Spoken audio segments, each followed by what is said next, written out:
U.S. President Donald Trump meets Saudi Arabia's Crown Prince and Prime Minister Mohammed bin Salman at the White House, where Trump accused South Africa of behaving extremely badly and repeated that he would not attend the G20 summit in Johannesburg. United States President Donald Trump has again lashed out at South Africa, saying the country has behaved extremely badly and accusing it of pursuing policies on the extermination of people.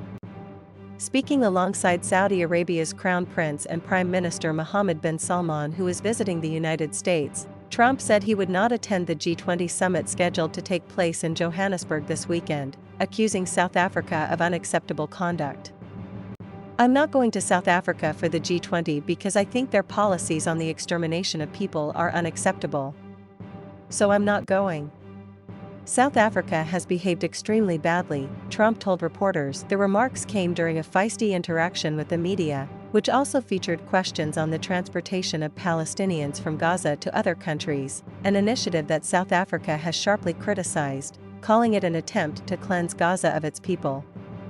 Trump appeared to link Pretoria's position on the Gaza conflict with his long-standing accusations that South Africa targets white farmers through land expropriation policies. This latest statement marks an escalation from Trump's claim last week that Afrikaners are being killed and slaughtered, and their land and farms are being illegally confiscated, which led to his announcement that no U.S. government officials would attend the G20 summit in South Africa. South Africa's Department of International Relations and Cooperation, DIRCO, has previously dismissed Trump's accusations as regrettable and baseless, saying they distort the country's constitutional commitment to human rights and non-racialism. The G20 summit, to be hosted in Johannesburg under the theme Rebuilding Global Trust and Cooperation, is expected to draw leaders from the world's largest economies, including the People's Republic of China, which will be represented by Premier Li Qiang.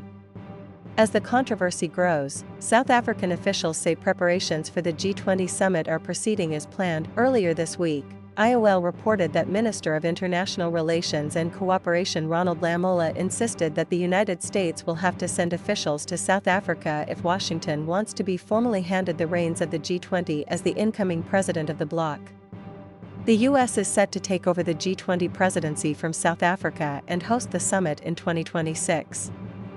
However, Washington's decision to stay away from this weekend's Leaders' Summit in Johannesburg raises questions about the ceremonial handover. Lamola delivered the update during a media briefing at the Johannesburg Expo Center in Nasrec on Monday, where he was joined by Gauteng Premier Panyaza Lesufi and Finance Minister Enoch Godongwana.